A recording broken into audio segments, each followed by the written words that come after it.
Hi guys, welcome back to our website. Today we're going to introduce you to Buzz and Princess.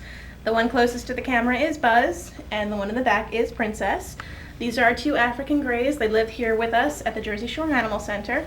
They are not for adoption. They actually came in a little over a year ago from a neglect case. The person who had them really didn't know how to take care of them that well, which is why they kind of look like plucked chickens a little bit. With African Greys, a lot of times, if they don't have the proper diet or they're stressed out, they become feather pluckers. It's kind of similar to when people are nervous and they bite their fingernails, kind of a thing. After a while, it becomes habit forming, so that's why they still look kind of funny. How they look now, it's actually almost a total 180. They have a lot more feathers than they used to. Buzz pretty much didn't have any at all. He was totally bald. He had no red feathers at all. And Princess had about as many feathers as Buzz does now, probably. They weren't being fed the right diet. They were being fed, I think, crackers and pasta, just things that weren't really good for a healthy diet for them. These kind of birds need tons and tons of different kinds of food. They need fruits and veggies and seeds, and they just kind of stare at the camera.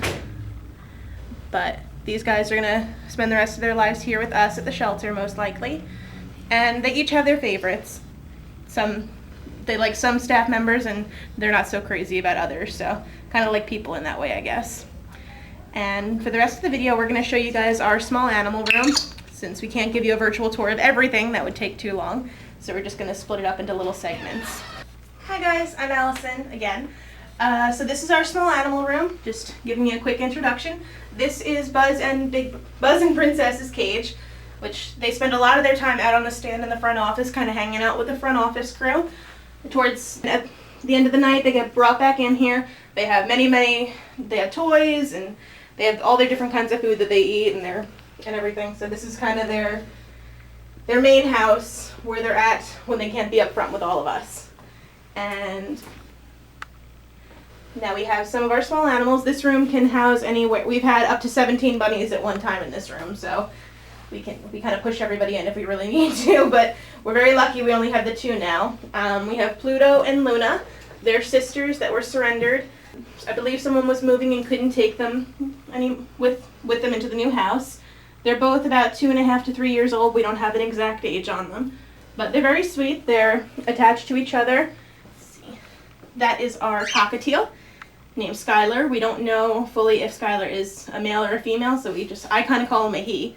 Probably a girl, but Skylar came in to us as a stray. Someone found him fluttering around, so one of our animal control officers picked him up, and he's been with us since August, the end of August. So he's kind of just chilling. He's a big fan of when Princess and Buzz are out of the room, because then he gets kind of free range. He gets to come out and hang on top of his cage, flutter around if he wants to. He's really sweet. He's also up for adoption. So if you guys are interested in a bunny rabbit or a cockatiel or a lot of other small animals, we're constantly getting different ones in. We get in hamsters and mice, rats, bunnies, guinea pigs, cockatiels, lovebirds, parakeets. Not all the time, but we do get them in frequently, so definitely give us a call, ask what we have.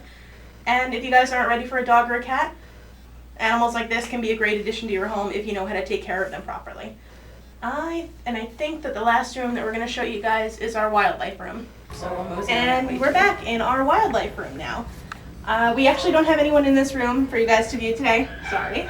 But the kind of wildlife that we get in on a pretty frequent basis are squirrels, raccoons, different kinds of wild birds, all found from all throughout the state. Chipmunks. That's pretty much it. We don't get a huge wide array of anything. Obviously, we're not going to have a bear in here. But you can see we have all different kinds of cages and equipment to house different animals. We do have a larger set of cages that'll be moved back in here soon. They're out being serviced. But we only pick up injured wildlife, so if you guys see a raccoon out in the daylight, we're probably not going to come get it unless there's really something wrong with it. A lot of people are worried that if they see raccoons and skunks out in the daytime, they have rabies. Not something to worry about unless they're falling over. You can see a lot of discharge around their face, or they just look sick to begin with.